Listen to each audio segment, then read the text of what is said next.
যত বর্ণের যত মানুষ পৃথিবীতে আছে, প্রতিটা মানুষ এই একটা জায়গার মধ্যে এসে ঐক্যমত পোষণ করে, হ্যাঁ দুনিয়াতে আসলাম তো আমাকে মৃত্যুর স্বাদ গ্রহণ করা লাগবে। একজন বৌদ্ধ বিশ্বাস করে মরতে হবে, হিন্দু বিশ্বাস করে মরতে হবে, খ্রিস্টান বিশ্বাস করে মরতে হবে, আস্তিক বিশ্বাস করে মরতে হবে।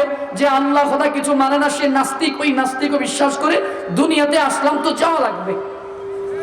এখানে এসে আপনি আমি ইমানদার মুসলমান, আমাদের বিশ্বাসটা আবার একটু আলাদা, একটু ভিন্ন। আমাদের বিশ্বাসটা কি?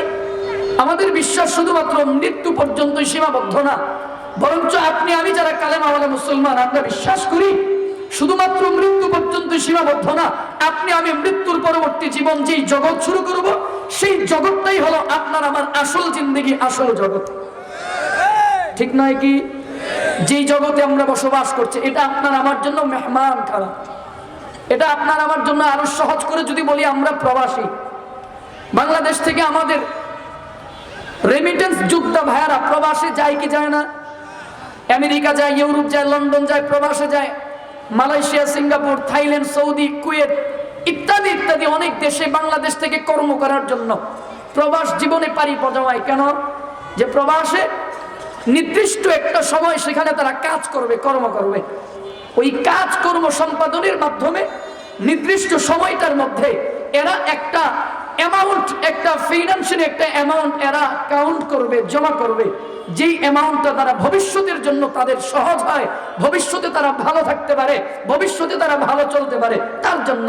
ঠিক অনুরূপ ভাবে আমরা ইমানদার যারা, আমাদের বিশ্বাস হলো এটা, আমরা বর্তমানে যারা এই দুনিয়ার মধ্যে বসবাস করি আমরাও ঠিক প্রবাসী। দুনিয়াতে আসলাম, নির্দিষ্ট একটা সময় পর্যন্ত এই দুনিয়াতে থাকবো। কেন থাকবো? যে আখিরাত আমাদের সেই আসল গন্তব্য। ওই আসল গন্তব্যের জন্য আমরা যেন ভালো থাকতে পারি, কিছু অ্যাকাউন্টের মধ্যে কিছু ব্যালেন্স আমরা যোগ করে যাব। না এর বাইরে কোন উদ্দেশ্য আছে? এর বাইরে কার উদ্দেশ্য থাকলে সে হালাক। যেমন প্রবাস জীবনে নির্দিষ্ট সময়ের জন্য যাওয়ার পরে সে ওই নির্দিষ্ট সময়টার মধ্যে যদি সে যদি কাজকর্ম না করে, সে যদি আনামায়াসে রঙ্গ তামাশায় যদি জীবনটা নষ্ট করে দেয়, প্রবাসের সময়টা যদি নষ্ট করে, বলেন তো তার অ্যাকাউন্ট কি জমা হবে না ফাঁকা থাকবে? ঠিক অনুরূপ ভাবে আল্লাহ তাআলা আপনাকে আমাকে কর্ম দিয়ে দুনিয়ার মধ্যে পাঠাইছেন। এই কর্ম যদি আপনি আমি করতে পারি তো আপনার আমার অ্যাকাউন্টের মধ্যে, আমল নামার মধ্যে যোগ হবে, নেকি যোগ হবে। আর সেই অ্যাকাউন্টের মধ্যে যদি কর্ম করে যদি আমল নামায় নেকি যদি যোগ করতে না পারি তো আপনার আমার জন্য আখিরাতের জীবনটা হয়ে যাবে কষ্টের জীবন। এই জন্য দুনিয়ার হায়াতের জিন্দেগিতে বলেন তো একটু মহব্বতের সাথে, যতদিন দুনিয়ার জমিনের মধ্যে বাঁচবো থাকবো ততদিন দাসত্ব করবো, গোলামি করবো কার? আর একটু আসতে বলেন না। আল্লাহর প্রতি বিশ্বাস আছে না নাই? দ্বীনের প্রতি, ইসলামের প্রতি আপনার আমার বিশ্বাস আছে না নাই? দেশের প্রতি মহব্বত ভালোবাসা আছে না নাই? যদি দেশের প্রতি মহব্বত থাকে, আমরা তো বলতে চাই শুধুমাত্র ঈমান না থাকা পর্যন্ত আমাদের অন্তরটা সীমাবদ্ধ না, বরঞ্চ আমাদের অন্তরের মধ্যে দেশের 56,000 বর্গ মাইলের জন্য ভালোবাসা রয়েছে অগাধ। যেই ভালোবাসা দিয়া আমরা আমার দেশকে আগলে রাখতে চাই। ভারতের কোন দাদাবাবুদের দালালেরা, ভারতের দিল্লির আগ্রাসনের কোন দাদাবাবুরা যদি আমার এই ভালোবাসার মানচিত্রের উপরে, আমাদের ইমানদারদের এই মানচিত্রের উপরে কেউ যদি আঘাত হানতে চায়, ওই ভারতের দাদাবাবুদের ওই হাত আর চক্ষুকে আমরা উপড়ে ফেলে দেব। শুধুমাত্র ঈমান পর্যন্ত আমরা শান্ত না। আমরা জবান থেকে শুনেছি, আমাদের সাহাবায়ে কেরামদের জবান থেকে শুনেছি, হুব্বুল ওয়াতান মিনাল ঈমান। আমাদের অন্তরের মধ্যে শুধুমাত্র ঈমান পর্যন্ত, ইসলামের প্রতি মুহাব্বতের ভালোবাসা এতটুকু সীমাবদ্ধ না। যতটা ইসলামের প্রতি আমাদের মুহাব্বত আছে, ঠিক ততটা আমার এই দেশের মানচিত্রের প্রতি আমার মুহাব্বত আছে। কারণ আমার দেশ আমার ঈমানের অর্ধেক, আমার দেশ আমার ঈমানের অঙ্গ। সুতরাং আমার এই দেশটা পেয়েছি ইসলামের গুণে, ইসলামের কারণে আমার দেশটা আলাদা হয়েছে, ইসলামের কারণে দেশের মানচিত্র আলাদা হয়েছে। ওই মানচিত্রের উপরে যদি কোন দিল্লির তারাবাবুরা নাটেন ঘুরাইতে চায়, আমরা ওই তারাবাবুদেরকে বলে দিতে চাই, এই বাংলাদেশ আগের বাংলাদেশ নাই, 24-এর পরের বাংলাদেশ পরিবর্তন হয়েছে। এই বাংলাদেশে কেউ যদি ইসলামের উপরে আঘাত করতে চাও, কোরআনের উপরে আঘাত করতে চাও, ওদের হাতগুলোকে আমরা দুমড়ে মুচড়ে শেষ করে দেব।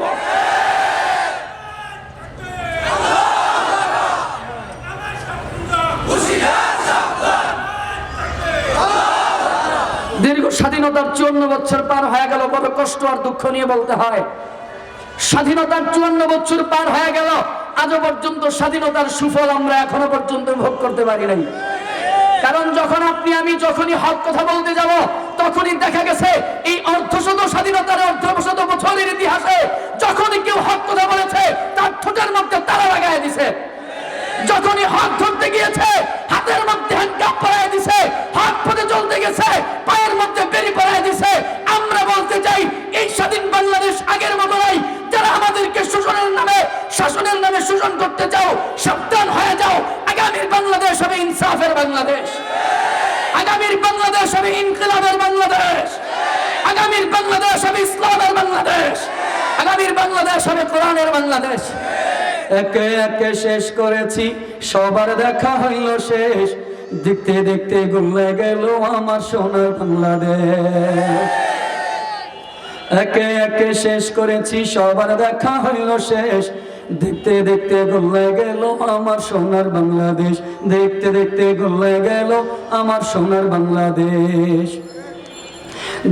যাদের হাতে যায় ক্ষমতা দেশ যেন বাপের ভিটা, রাখতে চেয়ে শুরু করে ভারতের পাচাটা। যাদের হাতে যায় ক্ষমতা দেশ যেন বাপের ভিটা, রাখতে চেয়ে শুরু করে বিদেশিদের পাচাটা। বিদেশিদের কথা মতো চালায় তারা নিজের দেশ, দেখতে দেখতে গলে গেল আমার সোনার বাংলাদেশ, দেখতে দেখতে গলে গেল আমার সোনার বাংলাদেশ। কেউ দিল না সবাই নিল, আমরা যে কলুর বলদ, সারা বছর নেয় না খবর নির্বাচনে খবর আছে না নাই? এমন নেতা বাংলাদেশে আছে না নাই?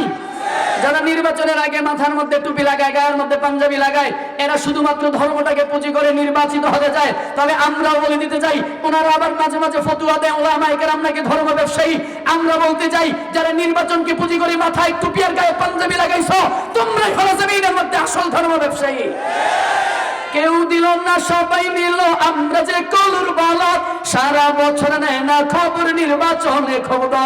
নির্বাচনের আগে নেতায় ধরে কত রকম বেশ, দেখতে দেখতে গলে গেল আমার সোনার বাংলাদেশ, দেখতে দেখতে গলে গেল আমার সোনার বাংলাদেশ। ঠিক না?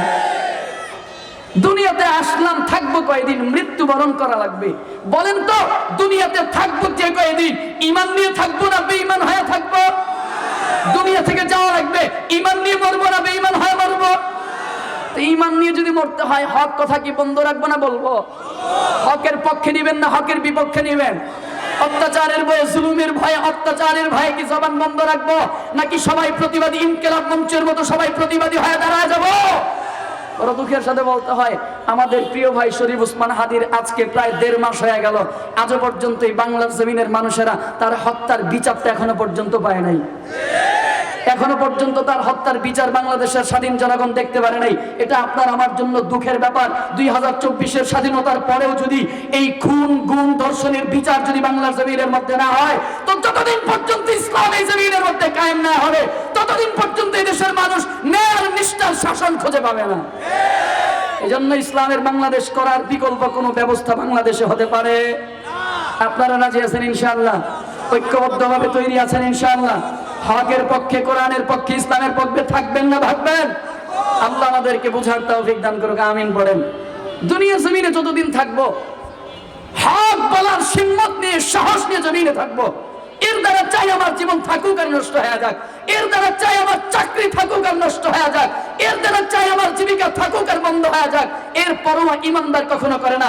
জমিনে যতদিন থাকবো তো হক বলতে গিয়া ইসলামের জন্য, দ্বীনের জন্য জীবনটাকে কুরবান করে দেব, যেমনটা সাহাবায়ে কেরাম করেছেন। রাজি আছেন ইনশাআল্লাহ? কয়দিন দুনিয়ার মধ্যে থাকবো? বলে একদিন না একদিন তো আপনাকে আমাকে দুনিয়া থেকে মৃত্যুবরণ করা লাগবে। কি নিয়ে মরবো? বলে অন্তত ঈমানটা নিয়ে যদি দুনিয়া থেকে বিদায় হতে পারি, অন্তত পক্ষে ঈমান নিয়ে যদি দুনিয়া থেকে বিদায় হতে পারি, তো ইনশাআল্লাহুল আজিজ একদিন না একদিন আপনি আমি জান্নাতে যাবই যাব। কথা ঠিক কিনা? কারণ রব্বুল ইজ্জত জালাল আল্লাহ পাক রব্বুল আলামিন বলেছেন, কিও ভাই আমনে গো অভিযোগ, ভাই সাউন্ড নাই স্টেজে, ভাই স্টেজও নাই নিচেও নাই, ওনাদের অভিযোগ আমার না, ওনাদেরকে শান্ত করেন। নবীজি সাল্লাল্লাহু আলাইহি ওয়াসাল্লাম বলেছেন, মান ক্বালা লা ইলাহা ইল্লাল্লাহ দাখালাল জান্নাহ। অন্তত পক্ষে ঈমানটা যদি আমরা আনয়ন করতে পারি। রাসূল বলেন কেউ যদি পড়ল লা ইলাহা ইল্লাল্লাহ মানে ঈমান আনয়ন করছে, তো নবীজি সাল্লাল্লাহু আলাইহি ওয়াসাল্লাম বলেন এই মানুষটা জান্নাতের মধ্যে প্রবেশ করে ফেলেছে। ঈমানের দাম কত? রব্বুল ইজ্জত জালালাল্লাহ পাক রব্বুল আলামিন বলেন কোরআনুল কারীমের সূরা কাহফের 107 নম্বর আয়াতে কারীমার মধ্যে আল্লাহ বলেন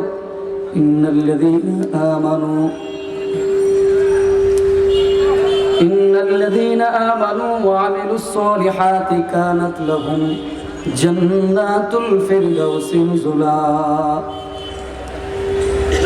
রব্বুল ইজ্জত জালালাল্লাহ পাক রব্বুল আলামিন বলেন নিশ্চয়ই যারা ঈমান আনয়ন করবে ওয়া আমিলুস সলিহাত এবং যারা আমল সালেহ করবে, এই দুই গুণে গুণান্বিত যেই ব্যক্তিটা হবে আল্লাহ তাআলা বলেন কানাত লাহুম জান্নাতুল ফিরদাউসি নুজুলা, আমি আল্লাহ তাদেরকে জান্নাতুল ফিরদাউসের মেহমান বানায়া দিব।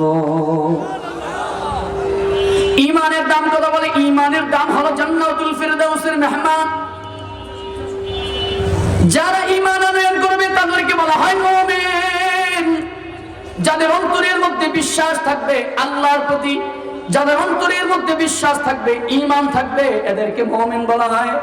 বলে ওই মুমিনের দাম কত? মুসলিম শরীফের বর্ণনায় আপনার আমার পয়গম্বর বলেন ক্বালা রাসূলুল্লাহ সাল্লাল্লাহু আলাইহি ওয়াসাল্লাম লা তাকুমুস সাআ হাত্তা ইউকালা ফিল আরদি আল্লাহ আল্লাহ। পয়গম্বর বলেন ততক্ষণ পর্যন্ত জমিন ধ্বংস হবে না, ততক্ষণ পর্যন্ত কিয়ামত সংঘটিত হবে না। বলে কতক্ষণ পর্যন্ত?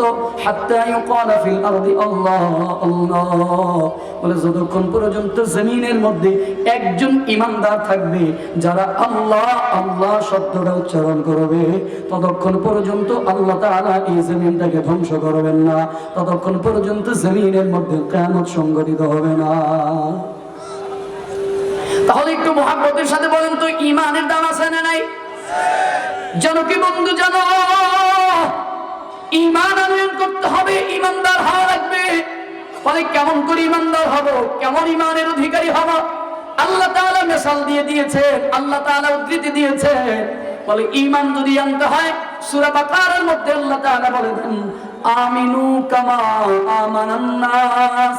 ঈমান যদি আনতে হয় তো সাহাবায়ে কেরামদের মতো করে ঈমান আনো। মুফাসসিরিনে কেরামগণ বলেন আমানান নাস দ্বারা উদ্দেশ্য হচ্ছে সাহাবায়ে কেরাম। ঈমান যদি আনতে হয় তো সাহাবায়ে কেরামের মতো করে ঈমান আনো। সাহাবায়ে কেরামের ঈমানটা কেমন পাওয়ার ছিল? হাতে বেশি লম্বা সময় নেই, হয়তো আর 10 থেকে 15 মিনিট সময় হয়তো পাবো, এর বেশি সময় হয়তো আর পাওয়া যাবে না। এজন্য সংক্ষেপে আমাদের একজন সাহাবীর জীবনের উদ্ধৃতি আপনাদেরকে শোনাই। ঈমান আনতে হলে সাহাবায়ে কেরামদের মতো করে ঈমান আনা লাগবে। কেমন ঈমান আনা লাগবে শোনো। রাসূলের সাহাবী হযরত আব্দুল্লাহ বিন হুযাফা রাদিয়াল্লাহু তাআলা আনহু, নবীজির সাহাবী আব্দুল্লাহ বিন হুযাফা রাদিয়াল্লাহু তাআলা আনহুর ঈমান কেমন ঈমান ছিল?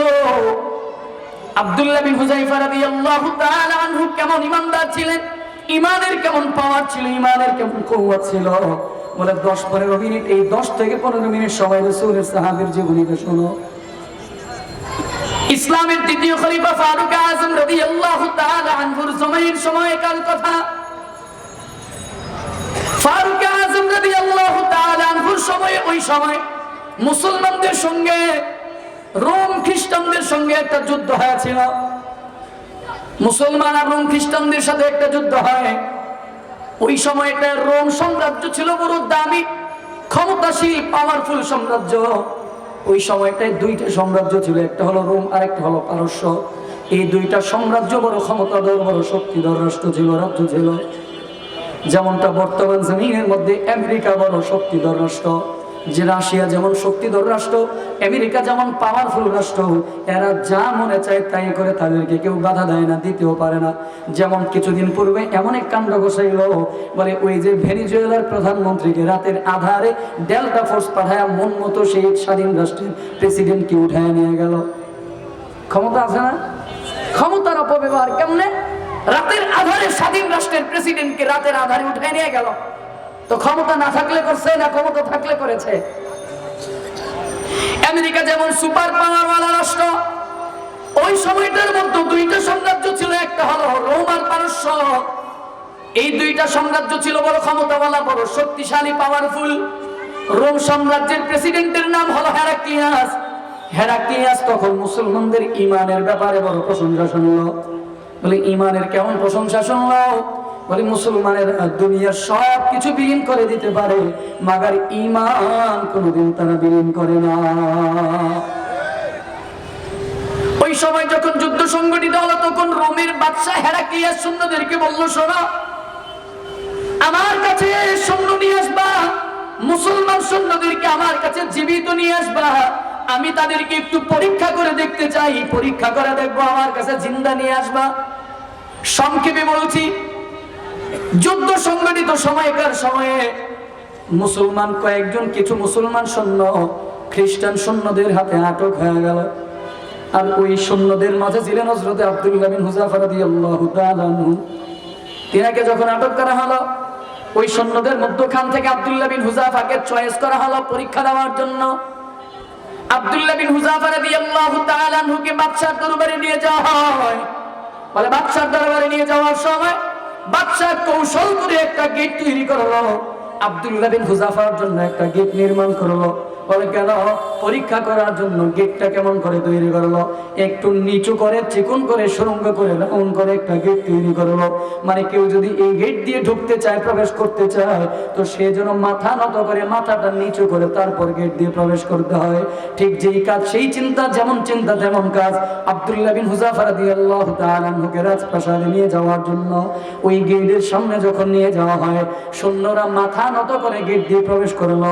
কিন্তু আব্দুল্লাহ বিন হুযাফা চিন্তা করে, না না, এই বাদশার সামনে আমি আমার মাথাটাকে নত করতে পারবো না, আমি মাথা নত করে তারপরে বাদশার সামনে যাব না, যাওয়া যাবে না। কি করা যায়, কি করবো চিন্তা করলেন তাৎক্ষণিক ভাবে। সবাই তো মাথা আগে দিয়া, সামনের দিকে মাথা দিয়ে তারপরে প্রবেশ করে, কিন্তু আমি সামনে মাথা দিব না,